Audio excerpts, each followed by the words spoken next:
So hi folks, so obviously the last couple of weeks have been extremely wild times for the market, and so we thought it would be a great idea. We always want to be in front of this with communicating with our clients and our community just exactly what's happening, what we should be focused on, what is noise and what is not, and then what type of strategies we take going forward.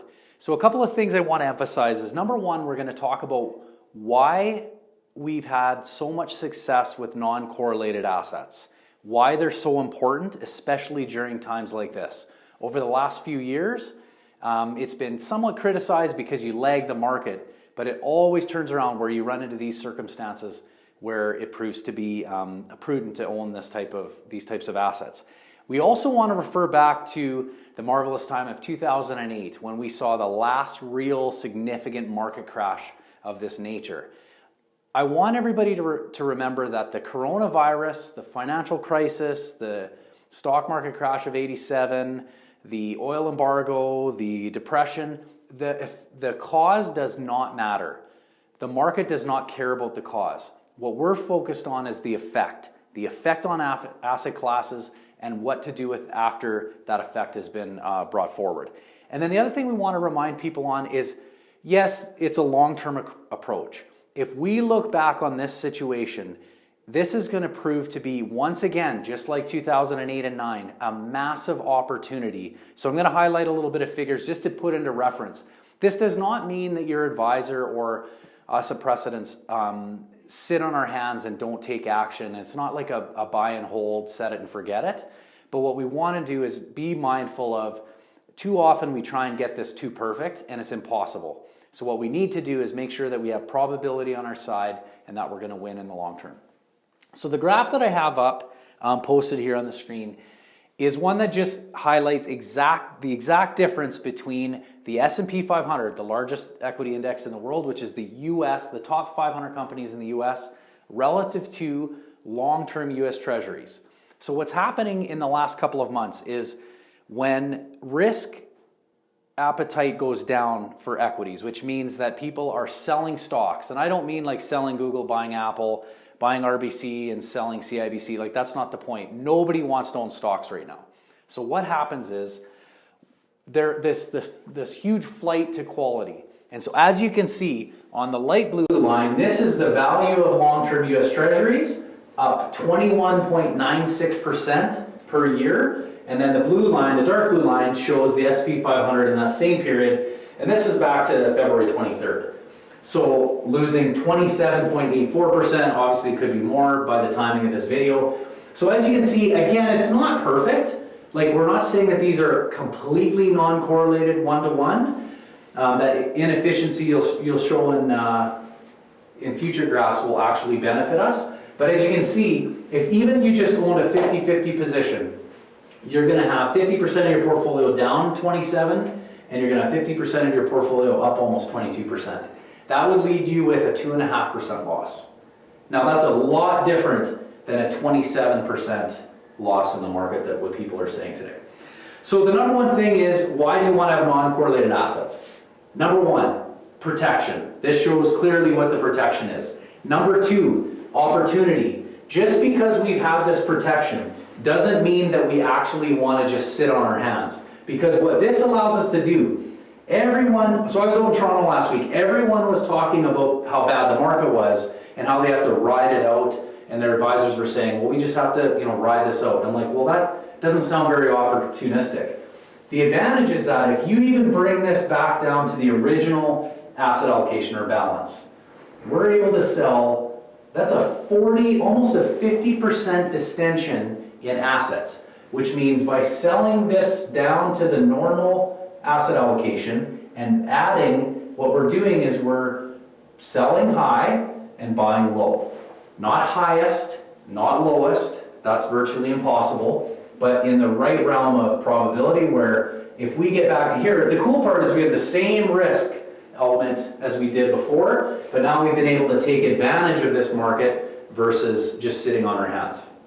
The third is, by doing this exact formula and setting a process, we're not relying on luck, and we're not relying on instinct or speculation, which I don't know anybody that can time the market, and I don't know anybody that knows anybody. So speculation is the evil of investing, what we have to do is use prudent probability to take advantage of this, and it has to be with a well-defined process beforehand. Many of you that have been following our channel and are clients of ours understand that we've been preaching this for years and years. And although it hasn't been perfect, we've been able to preserve a substantial amount of capital for our clients through this time. So the next graph I want to talk about is dating back to 2008. This monster of a gap is exactly what happened with these two assets, long-term US Treasuries, as you can tell, and then the S&P 500 again back in 2008. The interesting thing is it took a while for long-term US Treasuries to really reach its peak, and that's because there was this flight to cash. That's what's happening right now. So we'll talk about that a little bit in future videos, but the biggest thing is, well, when do we want to rebalance? This illustrates perfectly what happens if we just ride it out. These are going to retract back to the mean. We don't know when, we don't know if it's 3 months, 6 months, 2 years, etc. All I know is that if we don't sell in this area and buy in this area, we're going to miss out a huge opportunity, and all we're going to do is just go along for the ride and not really accomplish anything. So this is a huge opportunity, and that's why going forward, we're going to begin rebalancing all of our client portfolios to take advantage of this. We're not worried about hitting the peak, and we're going to do it in tranches. So let's say that we're here and we rebalance, and then it goes further. Guess what? Our clients aren't exposed to any more risk than they were prior to that date, and we're able to take more advantage of it. The biggest reason why you want to rebalance and take advantage of this is that let's look at what exactly we're talking about over a 10-year period. This little blip here, although significant, it feels like the world's going to end when you're living in that storm, is exactly what happened in 2008 down to the trough in March of 2009. This is what happened 10 years later. Now, I'm not downplaying the impact of what's happening to people's finances and the economy globally, but everybody tries to get so cute at timing the bottom, whereas even if you missed half of the downside, look at the difference in lost opportunity. So what's unique as well, let's say that someone actually missed it. You invest right here, 100% of your capital all into the equity markets. Not that what we would suggest. Look at, by the time you actually get to 2013, you still have made all of your capital back.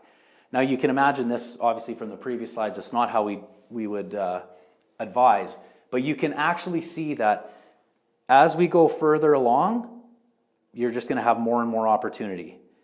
And it wasn't for 3 more months that we actually, from October 2008 till March, that we reached the bottom. So even if we start deploying capital now, look at the difference on where we're sitting. At $87 on the S&P 500 SPDR ETF, you have $87 compared to $274. So it's staggering how much growth there can be and this is as of today. That's not even where the high was upon rebalancing. So those are the core things we wanted to talk about. Once again, emphasizing non-correlated assets. I'm going to take a little spin here, and we're going to talk about, once again, reverting back to other asset classes that aren't even impacted through public markets. Okay, so we're back to the whiteboard, and as you can see, many of you have followed us over the last few weeks here. I've been emphasizing how important it is to have alternative assets. So this is, again, the 30% that's exposed to these wild markets. That's all that we have attributed to markets right now. That's a huge difference compared to most standard portfolios.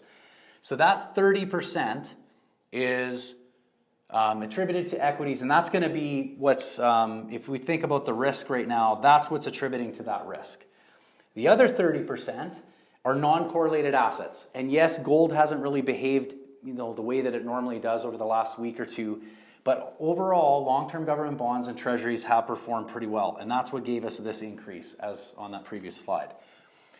What's unique is, yes, that's provided an opportunity, but this 40% of alternative and private assets where you own the actual underlying asset and it's not a publicly traded company or security means that the prices haven't moved one bit.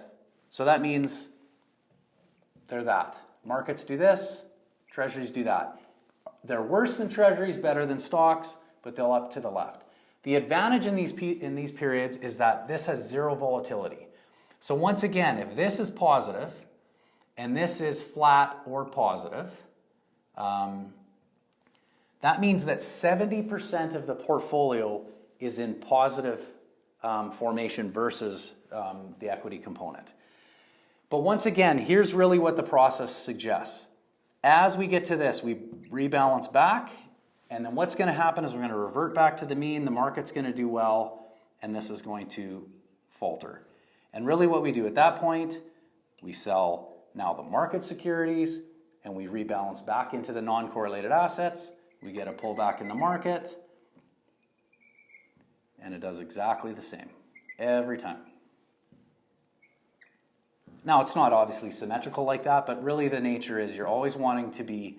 Now, if you can buy, even say 10% of your portfolio at those levels, and you can sell 10 or more % of your portfolio in sequence, you're going to ride along on this projection over time anyways, but think about the difference in return that you're going to have by capturing those upsides and downsides. So once again, this is the process that your advisor should be signing up for. It's prudent wealth management. The wealthiest people in the world conduct these types of strategies, and yet the average retail investor is kind of just going along for the ride without any type of restructuring or advice.